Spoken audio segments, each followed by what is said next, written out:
নমস্কার,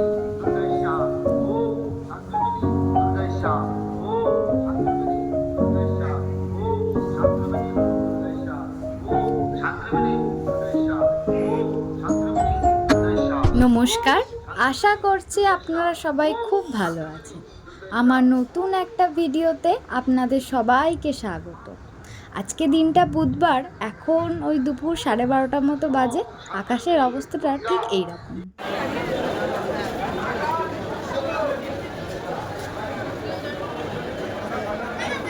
এখন রাত প্রায় 11:30 মতো বাজে। আমরা নবমীর প্যান্ডেল হপিং করতে বেরিয়েছি।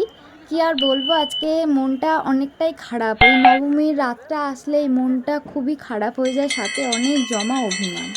এখন কিছু তো খাওয়া দরকার, তাই এটা হচ্ছে শিয়ালদা স্টেশন। তো এখান থেকে আমরা কিছু খাওয়া দাওয়া করে নেব। তিনজনেই এক একটা চিকেন ইন্টারনেট নিয়ে নিয়েছি। আর এখন ওই রাতের খাবার বলবো না কি বলবো আমি বুঝতে পারছি না, এখন বেরিয়েই ফাস্ট খাচ্ছি।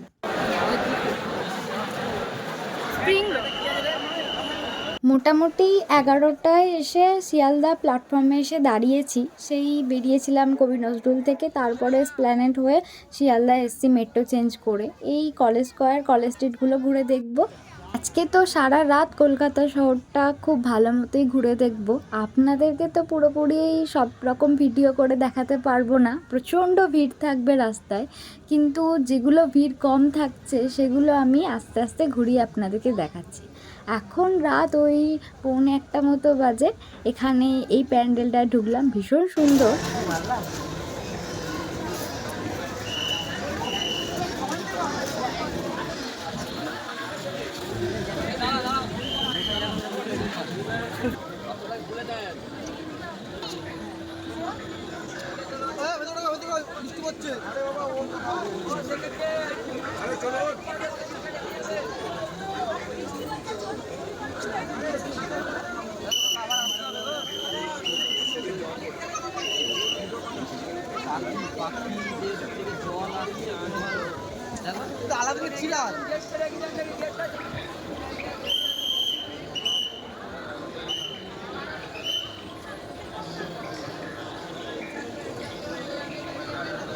এখন যে প্যান্ডেলটায় আমরা ঢুকেছি এটা হচ্ছে নাকতলার উদয়ন সংঘ। আপনারা যারা গড়িয়া বা নাকতলার আশেপাশে থাকেন বা নাকতলায় প্রতি বছরই ঠাকুর দেখতে আসেন, এটা দেখেই আপনারা চিনতে পারবেন। এটা অসম্ভব সুন্দর করেছে, একদম চারিদিকে জলের মধ্যে, তার মধ্যে মুনি ঋষিরা আছে। আর একটা শঙ্খের মধ্যে, মানে শিবলিঙ্গের মাঝখানে এক শঙ্খের মধ্যে প্রতিমাটা ফুটিয়ে তুলেছে, ভীষণ সুন্দর। প্রতি বছরই এনারা আকর্ষণীয় এক এক রকম অন্যতম করার চেষ্টা করে। এবারে প্যান্ডেলের নাম যত সম্ভব হবে গোত্র আমি জানি না, কিন্তু চারিদিকে ওরকমই দেওয়া আছে।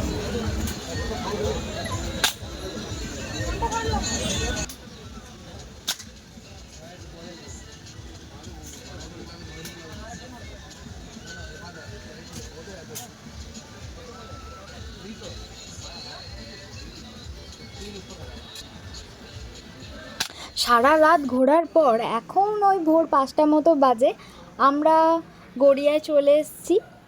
তো এখানে একটা রেস্টুরেন্টে ঢুকে আমরা খাবার অর্ডার দিয়েছি। সারা রাত তো প্রচণ্ড হাঁটা চলা হয়েছে, আর শরীরটা ভাল লাগছে না জানেন, মনে হচ্ছে এখানেই ঘুমিয়ে পড়ি, আর বাড়ি যেতেও ভাল লাগছে না। কিন্তু পেটে তো খিদে, খুব জোর খিদে পেয়েছে, তাই এখানে তিনজনের জন্য খাবার অর্ডার করেছি। এখন খেয়ে নিচ্ছি, খেয়ে নিয়ে চলে যাব সোজা বাড়ি।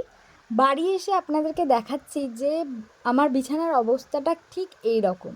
সাজা গোছার সময় অতটা বুঝতে পারি না যে এতটা ঘেঁটে ফেলছি, এসে গুছাবো কখন। সব গুছিয়ে উঠে এখন ওই 5:39 মতো বাজে, একটু ঘুমিয়ে নিই, তারপর আপনাদের সাথে দেখা হচ্ছে।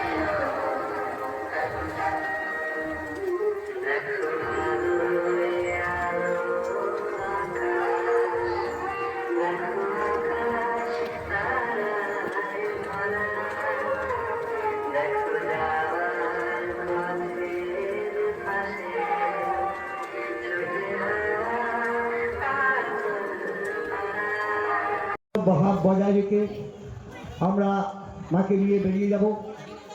বিভিন্ন পথ পরিক্রমা করে এসে বলরামপুর স্কুল মাঠে মাকে বিসর্জন করে আবার সবাই মিলে ঠাকুরতলায় এসে আনন্দ করা হবে, নাচা হবে।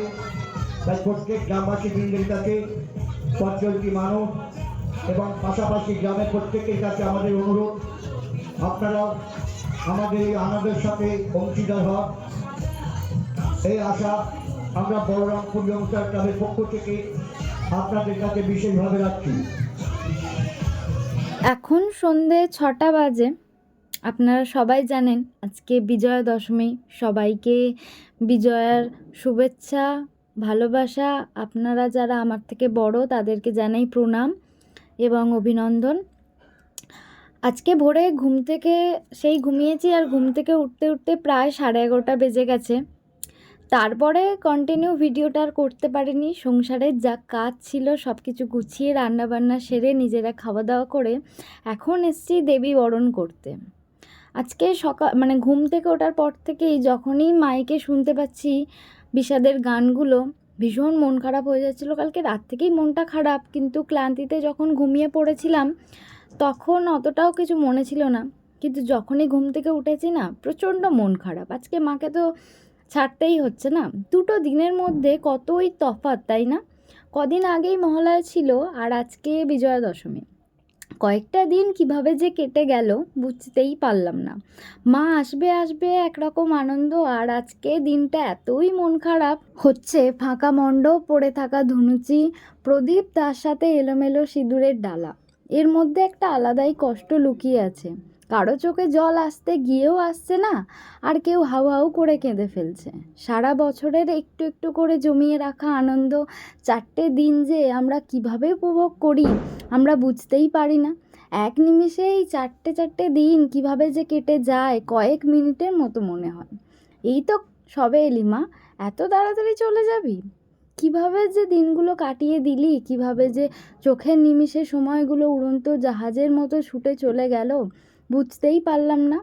এই তো হই হই করে সারা রাত জেগে প্যান্ডেল দেখা, তার সাথে জমিয়ে আড্ডা মারা, রাস্তায় রাস্তায় ফুচকা, আরও কত নানান খাবার। অনেক অনেক ঘন্টা লাইন দেওয়ার পরে যখন তোর মুখটা দেখতাম তখন এক নিমিষেই ভুলে যেতাম যে সারা শরীরে ক্লান্তি, পায়ে ব্যথা, আরও নানান কত ক্ষত। তুই আসবি বলে একটু একটু করে কত দিন ধরে এই প্যান্ডেল সাজানো হয়। তুই আসবি বলে কত স্বপ্নই না সাজানো হয় দিনের পর দিন। আর তুই যখন চলে যাস 4টে দিনের পর এক নিমিষে কিভাবে তুই চলে যাস। সব কিছু ফেলে ফাঁকা মণ্ডপটা চোখের সামনে দেখলে কেঁদে আটকে উঠতে ইচ্ছা হয়। তোকে আবারও বলতে ইচ্ছা হয়, কেন তুই চলে যাচ্ছিস এত তাড়াতাড়ি? আরও কদিন তো থাকতে পারতিস এই বাংলা জোড়া বাড়িতে, তাহলে আমরা সবাই একসাথে কত না মজা করতাম। আবার আসিস মা, যখন আসিস হাতে অনেক সময় নিয়ে আসিস। তুই যখন আসবি আমাদের সময়টা যেন সে সময় একটু থেমে যায়, আমরাও তোকে মন ভরে দেখে নিতে পারি। আরও তাড়াতাড়ি আসিস, একটা একটা করে দিন গুনবো, আমরা থাকবো, কিন্তু আবারও স্বপ্ন সাজাবো, সারা রাস্তায় লাইট দিয়ে হরিয়ে দেব। তুই আসবি বলে তাকিয়ে থাকবো আশ্বিনের শারদ প্রাতে। দেবী বরণ করার পর নিজেদের মধ্যে সিঁদুর আদান প্রদান করার পর এখন চলে এসেছি লক্ষ্মী পুজোর বাজার করতে। আমাদের এখানে মণ্ডপের বিসর্জনটা হয়েছিল লক্ষ্মী পুজোর আগের দিন, তাই এখন বাজারে লক্ষ্মী পুজোর বাজারটা করছি। বাজার থেকে এসে বাড়িতেই ছিলাম, বাড়িতে রাতের খাবার বানাচ্ছিলাম। তো ওখান থেকে শুনতে পাই যে মাইকে অ্যানাউন্স করা হচ্ছে মাকে গাড়িতে তোলা হচ্ছে, তাই এক ছুটে চলে এসেছি যে কীভাবে মাকে নিয়ে চলে যাওয়া হচ্ছে শেষ পর্যন্ত।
এখন প্রায় 12:30 মতো বাজে রাত। মাকে নিয়ে পুরো এরিয়াটা ঘোরার পর বিসর্জন তো এখন দেয়া হবে, কিন্তু তার আগে পুরো পাড়াটা পরিক্রমা করা হয়েছে, তার সাথে লক্ষ্মী, গণেশ, কার্তিক, সরস্বতীও ছিলেন। তো এখন আমরা মাকে শেষে বিদায় জানাবো, মায়ের কাছ থেকে আশীর্বাদ চেয়ে নিচ্ছি। আপনারা সবাই ভালো থাকবেন, সুস্থ থাকবেন। আজকে ভিডিওটা ভালো লাগলে ভিডিও শেষে অবশ্যই লাইক করবেন। আজকে তাহলে আসি, আবার নতুন একটা ভিডিও দেখা হবে। এই ভিডিওটা যখন আপলোড হবে জানি অনেকটা দিন হয়ে যাবে বিজয়ার, কিন্তু তবুও বিজয়ের শুভেচ্ছা থাকলো, ভালোবাসা থাকলো, আমার পাশে থাকবেন। আসি তাহলে, সবাইকে টাটা, গুড নাইট।